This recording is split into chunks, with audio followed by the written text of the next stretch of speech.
嗯，来。哎，娘。哎，够了，够了，娘。你看看你，瘦了这么多，这些都是你喜欢吃的菜，多吃点啊。这么多菜，我哪吃得了啊？哎，娘，来，你也一块吃点啊。现在你坐在娘身边，娘心里可踏实了，悬着的这颗心呀，总算是落下来了。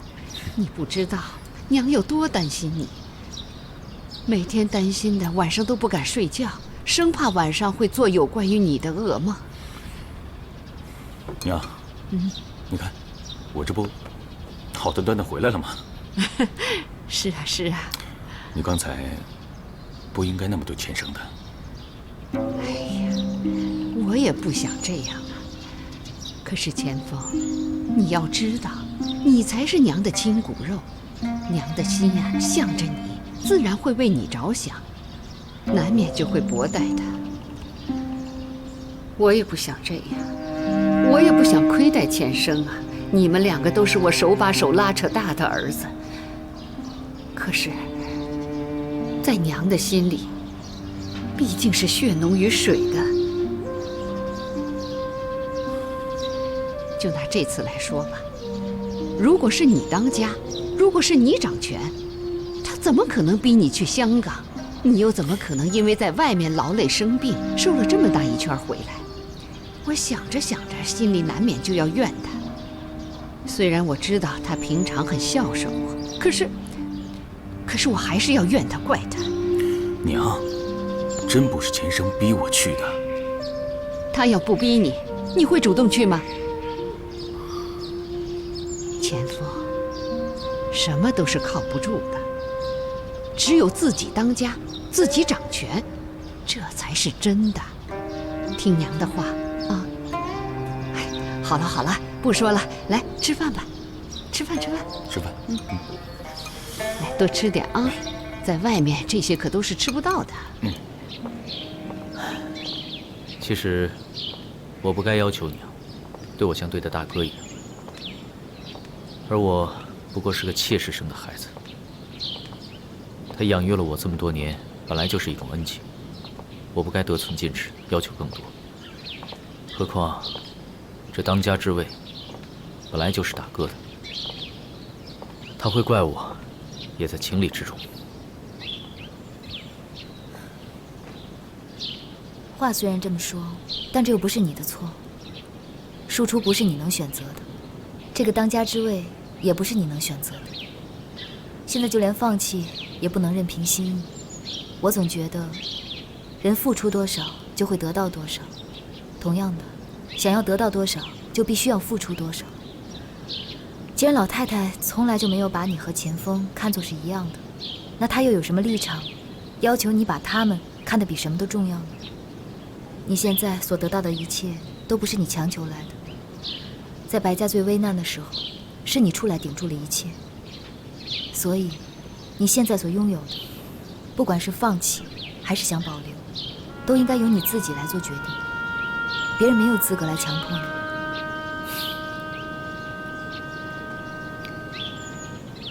蔡薇，你总是有办法安慰我。我只是实话实说。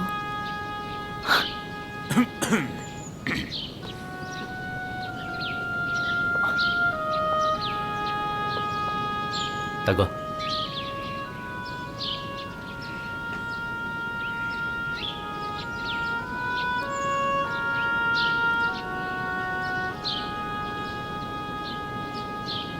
大爷回来了，一路上可好？一路平安。那就好，我还有事儿，你们慢慢聊。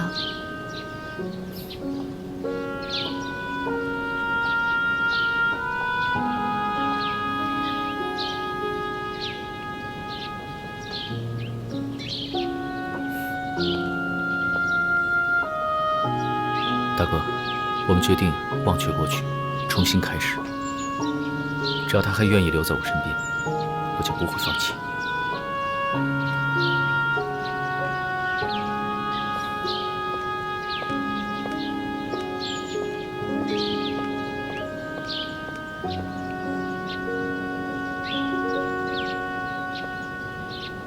大爷好。你刚到药厂，很多事情你还不熟悉，所以要好好学，要不耻下问。好，用茶。白二爷怎么还不回来？我急着要见他。二爷不在。哦，我们大爷在。大爷？我跟大爷不熟啊，向来我只跟二爷打交道。那这样吧，我先告辞了，改日再来啊。就这样啊。松松，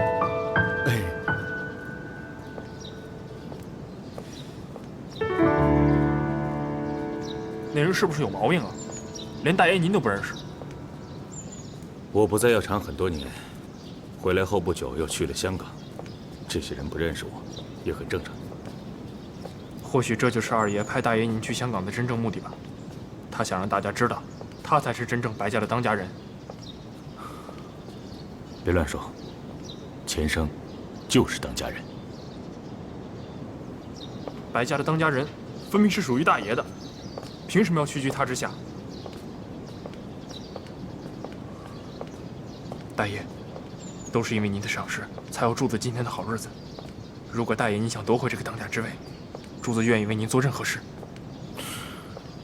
柱子，以后就不要再说这样的话了。是。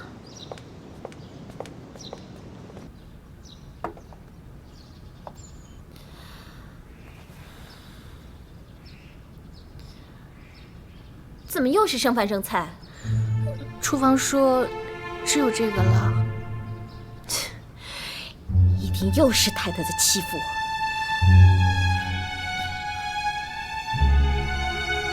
你今天领的月钱拿来。啊。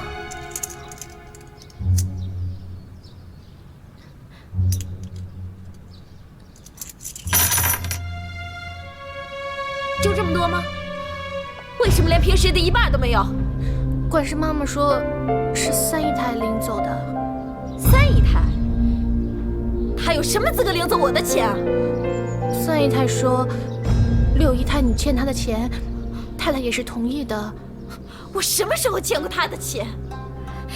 简直太欺负人了，太欺负人了！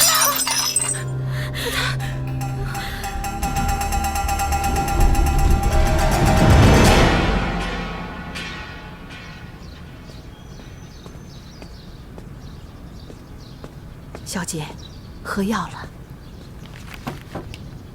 没有被别人看见吧？小姐放心，我是趁着没人的时候煎的，绝对没人发现。不过，小姐，这避子汤喝多了，只怕对身子不好。何况生儿育女是女子最大的福气，你又何必如此呢？曾几何时，我也有过这样的福气，可是结果呢？跟钱生和好，我是逼不得已的。我实在不愿意给一个不相信我的人生孩子。况且生在这样的环境，真的是一件好事吗？小姐，二爷，把这个拿下去。小薇。二爷。怎么，你生病了？我叫个大夫来给你看看。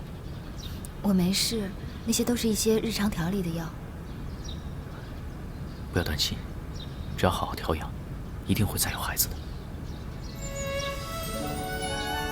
我已经从傅芳那里听说了，这么重要的事情，为什么不告诉我？我只是不知道该怎么说。马大夫虽说是我们这里数一数二的大夫，但也不排除会有误诊的情况出现。明天我再找几个大夫来给你看看。我已经看过好几个大夫了，说的都跟马大夫一样。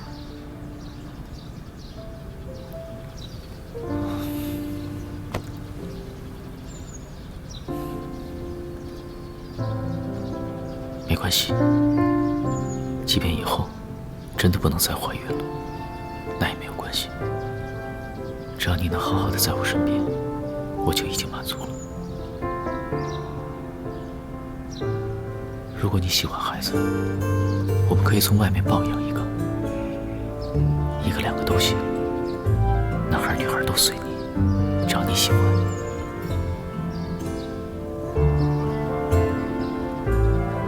且生，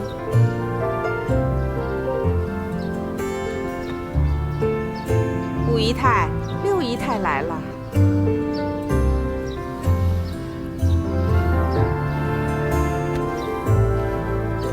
跟他说，我在这里，让他晚点再来。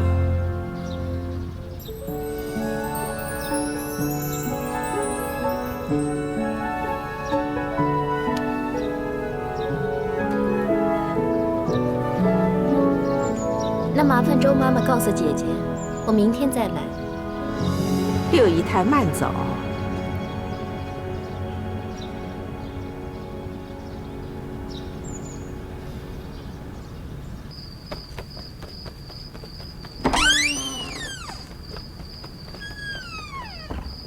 小姐，小姐，我刚刚听说啊，今天六姨太与三姨太争吵，正好呢被太太撞见，太太罚六姨太掌嘴20下。20下，那脸不都肿了？据说呀是惨不忍睹，这个六姨太呀，只怕有些日子出不了门了。碧荷自从和太太决裂之后，就没有一天好日子过。这当家太太想要为难什么人，还真是轻而易举。活该，就让他们狗咬狗。所以他这段时间来我们蔷薇院特别勤，就是想借助小姐的脸面，获得喘息的机会嘛。五姨太，你可不能让他如意啊！就让太太整死这个没良心的东西。今天的28掌打得真是大快人心。我之前还顾忌着二爷，可如今二爷的心里只有采薇，早把碧荷抛到脑后了。他就是我手中的一团泥，任我拿捏。只怕狗急跳墙，他交给别人的那封信。这个贱人惜命得很，把这件事情捅出去，他一样没有好下场。所以不到万不得已，他不会走这一步。不过你说的也对，有些事情还是要尽早防范。你叫人盯着立春那个丫头，看看她与什么人联系，想办法找出藏信的那个人。是。锦兰还有一点担心，五姨太刚刚得宠，势头丝毫不减，就怕生不出孩子的女人，又能有多久的风光？别说她这个毫无根基的妾室，就算是身为当家太太的我，也是岌岌可危。景兰，你今年20了吧？过完中秋就21岁了。我在你这个年纪，已经嫁给二爷了，也是时候给你安排亲事了。白家里面，你可有看中的？除了大爷，我都可以为你做主。太太在说什么呢？锦兰没有别的想法，锦兰只想好好陪在太太身边，为太太分忧。锦兰告退了。先别走，我睡不着，你陪我聊聊吧。去拿把椅子过来，坐下。你从来没跟我说过你自己，你是哪里人？父母都还在吗？我也不知道我是哪里人，我父母是谁，我也不知道。从我记事的时候起，我就跟着一群人去讨饭，到了8岁的那年，就被人卖到了妓院。妓院？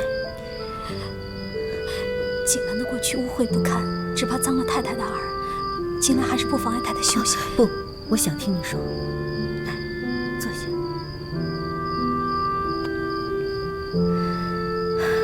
景兰，如果没有你帮我，或许我早就一败涂地了。在我心里，你比二爷更值得我相信。不管你过去是怎样的，我都不会嫌弃你。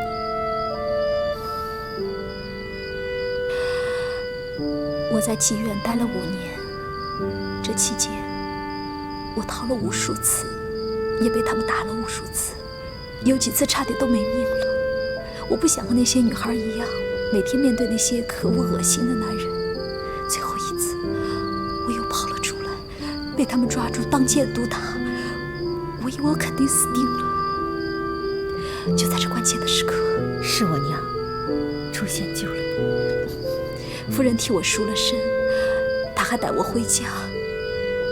是夫人救了我的命，给了我重新活下去的希望。我娘说，她从第一眼看到你就知道你是个很坚强的女子，而且在那种场合，她见多了人心险恶，尔虞我诈，只要稍加培养，便是很好的助力。而且什么？而且你还很聪明。要说聪明，夫人才是真聪明。她给了我截然不同的人生，所以不管她让我做什么，我一定都会做到最好。夫人让我带太太像带她一般，所以景兰一定会尽自己最大的努力去保护太太。你也确实帮到我了，景兰。看到你，我常常会想起青莲，那个丫头和我一起长大，对我一心一意，可最终我却没能护住她。她的心里是否会埋怨我？我相信青莲一定不会埋怨太太，因为我们心里明白，从埋身的那一刻起，我们的命就已经不属于自己了。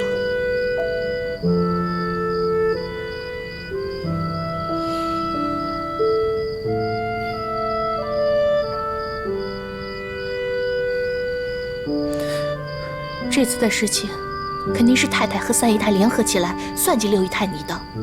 这样下去，六姨太以后的日子可怎么过呀？比这更苦更难的日子我都过来了，这些又算得了什么？我比不得有些人天生好命，一生下来什么都有。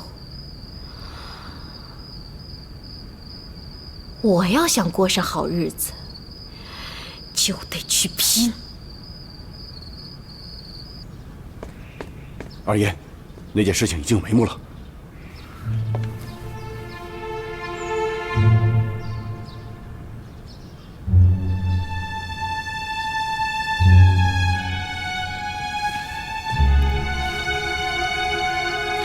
真的吗？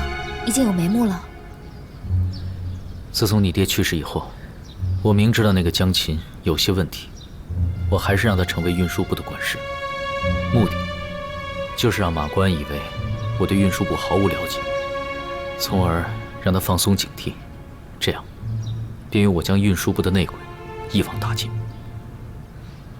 马国安曾经出手帮助过白家，你做出这样的决定，一定不容易吧？可是他利用我们白家贩卖鸦片，弃我们白家100多条人命于不顾，我又岂能任由他胡作非为下去？再说了，这么多年来，他在我们白家的投资也有了可观的回报。说起来，我们白家也不欠他什么。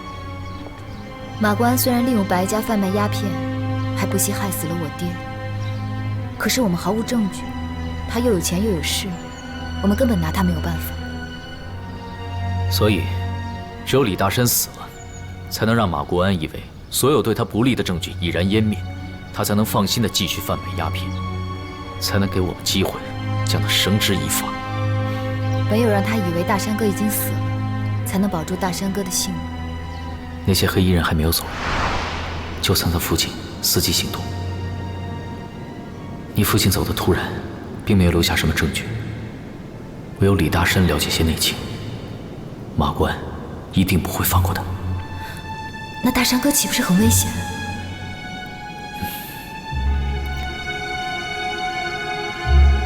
你是不是想到了什么？也许就是你现在所想到的。如果李大山忽然死了，那马国安也许就会放弃追杀大山狗。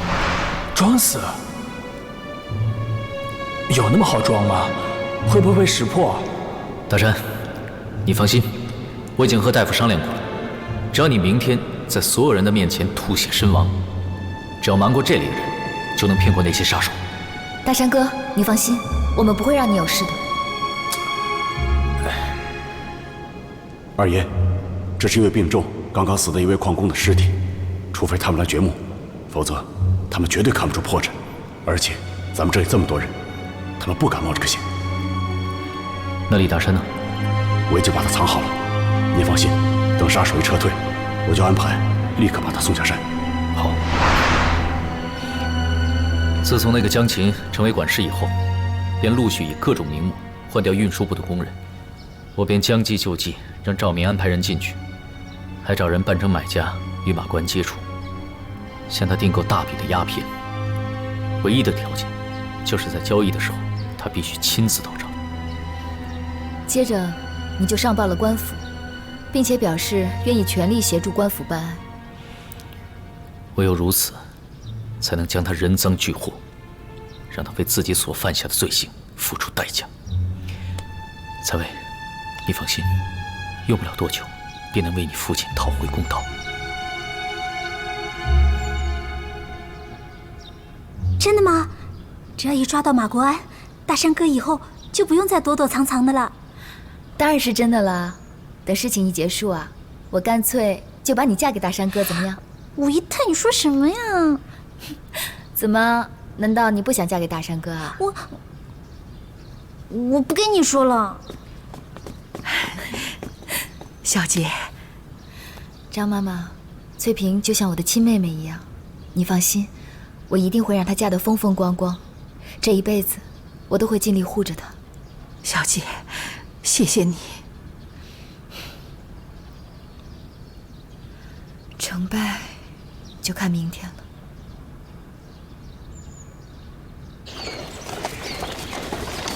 哎，他们来人了！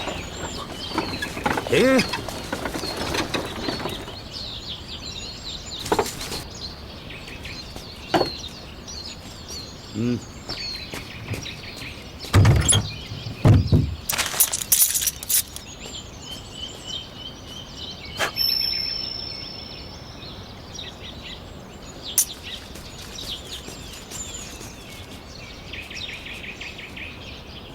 正是这个时候。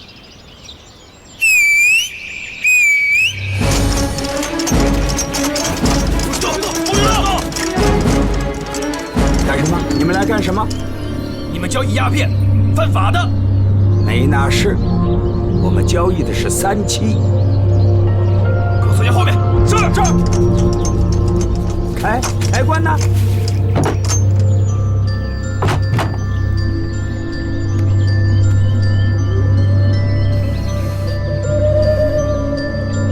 ？3期是吗？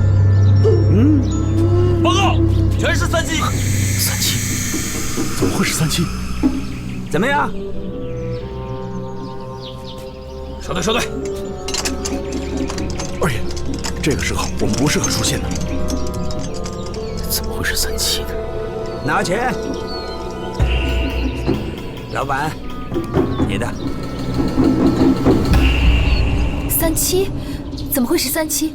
他马国安有什么必要偷偷摸摸跟别人交易3期？是，这些我都知道。可是警察没有找到半点鸦片，他们就不会逮捕马国安。没想到还是功亏一篑，一定是走漏了风声。可我们明明计划周详，到底是哪里出了问题啊？老爷，这次您真的是好险呐！险什么？我有备而战。小子，跟我斗，嫩了点儿。报官搞花样，他没查清楚我跟官员们的深厚交情。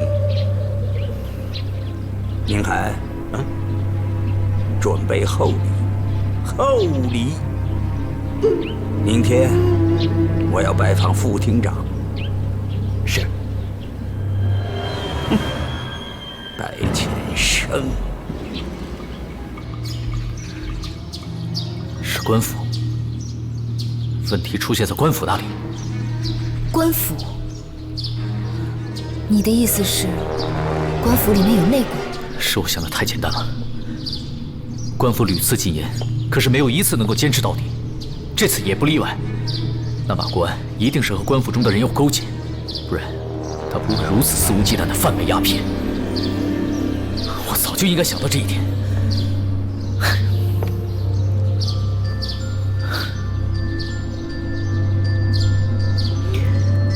都是我的错，蔡伟，我让你失望了。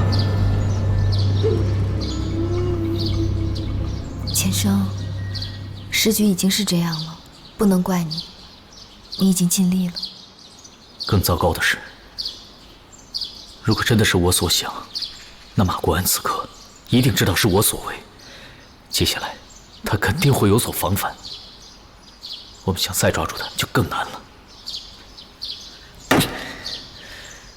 我搞砸了一切，这本是一次极佳的机会。蔡伟，你完全可以怨我的。怨他吗？我应该怨他吗？他让我一次又一次的失望，应该是怨他吧。可此时此刻，看着他这样自责的神情，我却连一丝怨恨的心思都没有。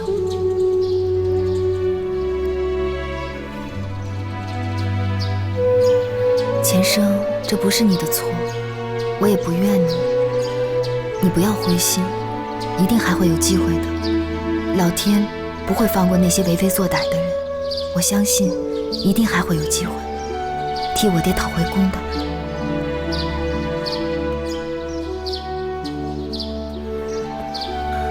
蔡伟，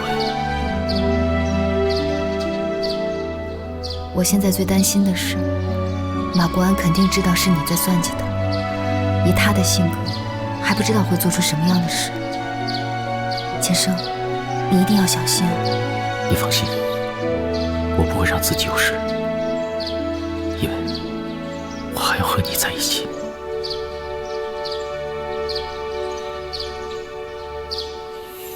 既然白先生有了防范，那药厂的事情就暂时放下。您放心，我知道该怎么做。我念在他是我的女婿，所以没有做那么绝。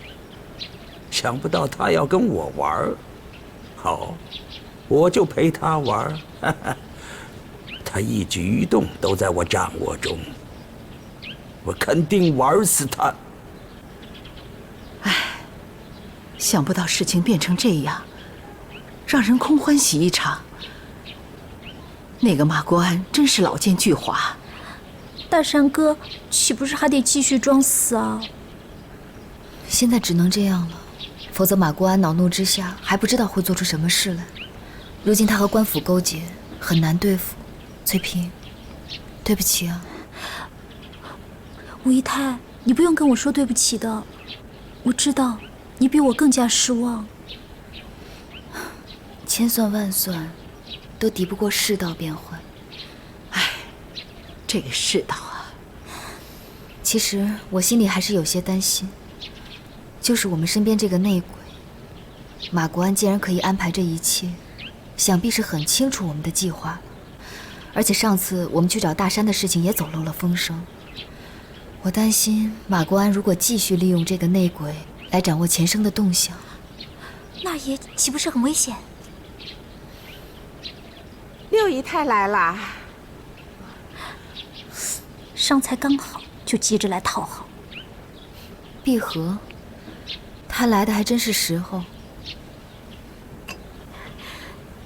谢谢你啊，翠萍。碧荷，你看你的伤好得快差不多了。这都多亏了姐姐及时送来的药，不然我的脸怎么会好得这么快？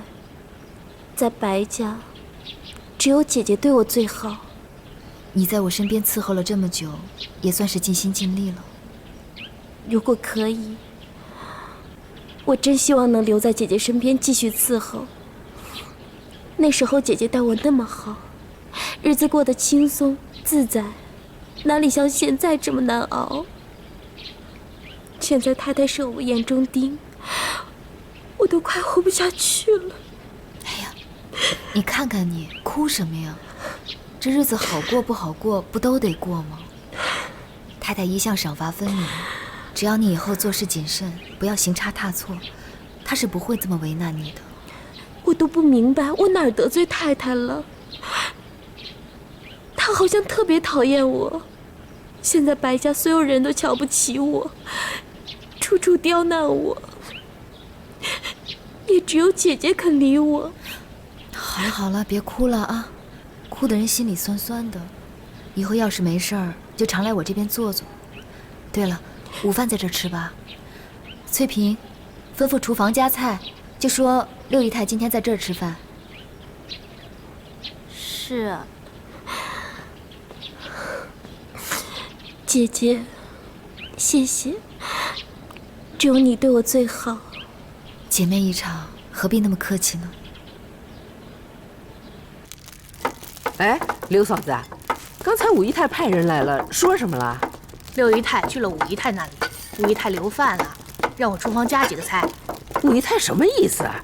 六姨太是武姨太身边出去的人，难道她看不惯我们之前为难六姨太？这样，以后啊，就别将剩菜剩饭送到碧波院了。哦，知道了。武姨太现在正得宠，如果她要想关照六姨太，家里的人都要给她几分面子。这碧荷可真够无耻的，之前投向我，下跪发誓说要为我马首是瞻，如今又在采薇面前一把鼻涕一把眼泪的装可怜。哼，亏得采薇这么傻，竟然同情这个贱人。武姨太至始至终都不知道六姨太陷害过她。六姨太太善于伪装了，如今武姨太不孕，如果和六姨太联盟，六姨太许诺生下孩子送给她，难免武姨太不动心啊。若真是这样，将来也是麻烦事。这个是让人能高烧不退的药，下次碧荷再来，等她走后，就把这个倒入采薇的茶水中。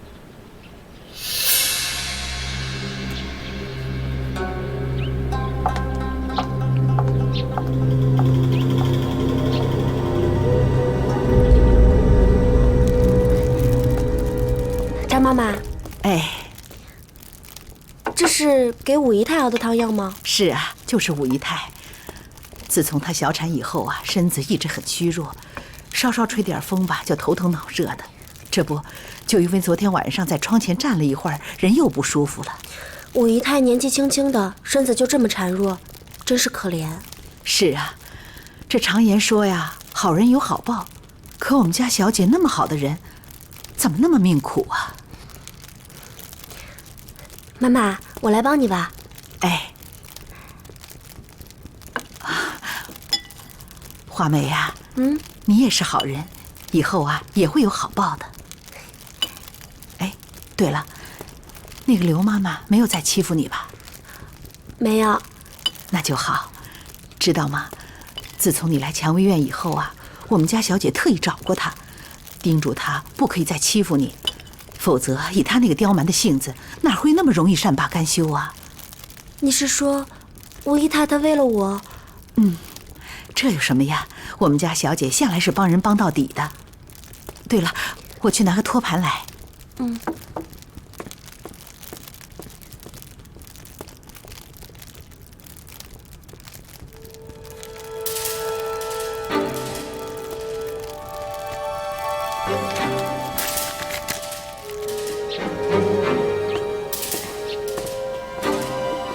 武姨太，这是刚熬好的补汤，您快趁热喝了吧。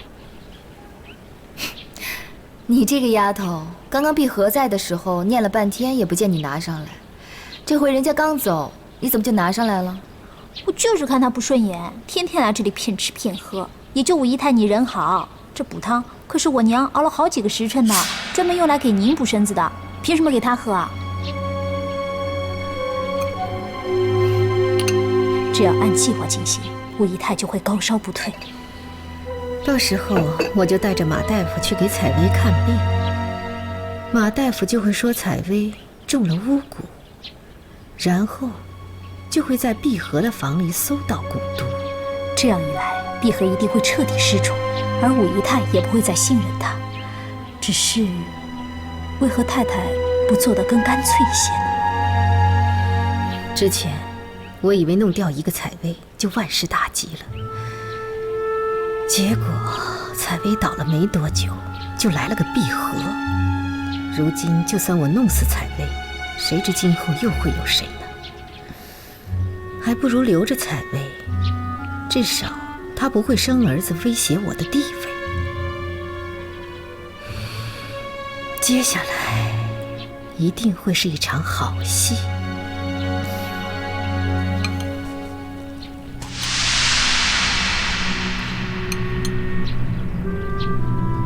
武姨太怎么也想不到，她亲手救下的画眉，竟然是太太安排的一颗棋子。自从上次废院的事，采薇就怀疑身边有内鬼。我如果直接安排人进去，一定会引起她的防范心。所以太太刻意安排了画眉这出戏，让武姨太对画眉施恩，从而降低了她的防范心。后来我又故意安排人手给她，这个时候她一定会想起画眉。比起我安排的人，自然是她亲手救过的可怜丫鬟更加值得信任。如今我们只管等着画眉的好消息了。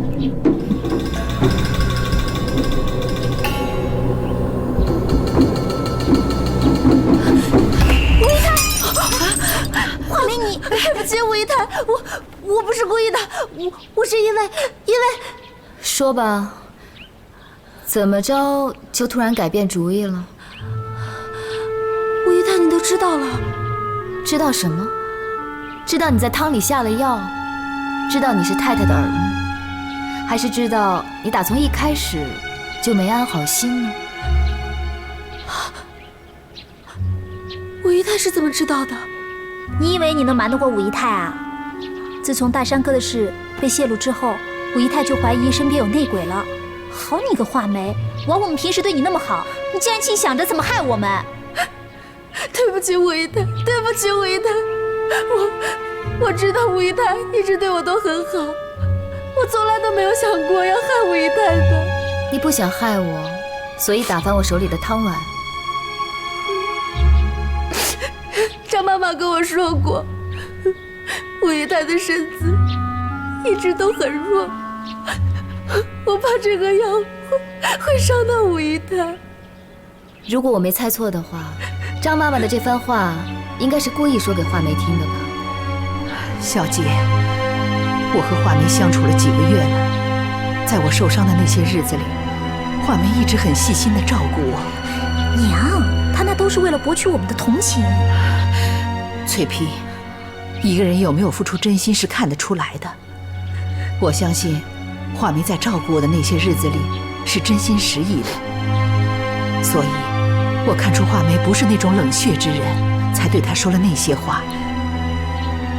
现在看来，我的决定没有错。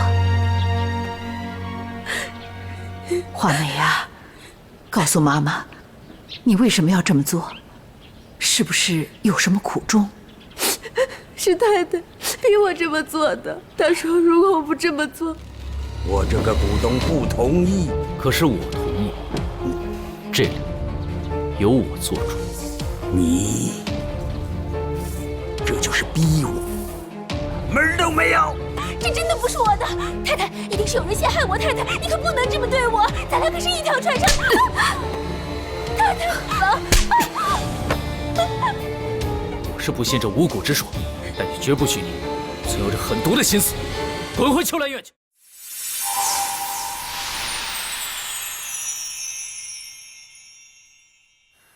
长亭外，古道边，寻梦的人路遥远，只为那一朝芳草碧连天。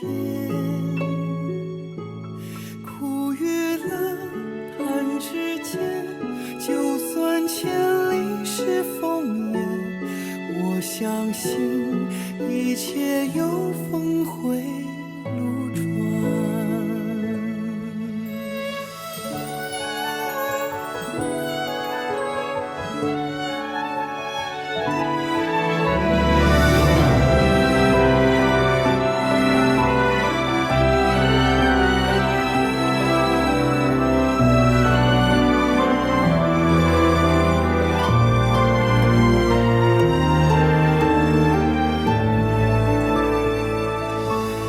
长亭外，古道边，寻梦的人路遥远，只为那一朝芳草碧连天。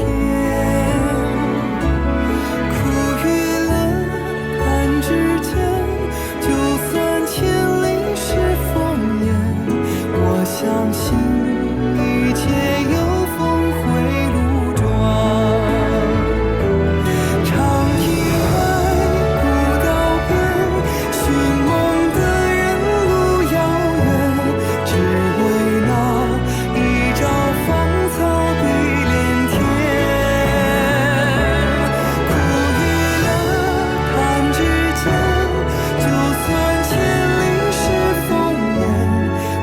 相信一切有峰回路转。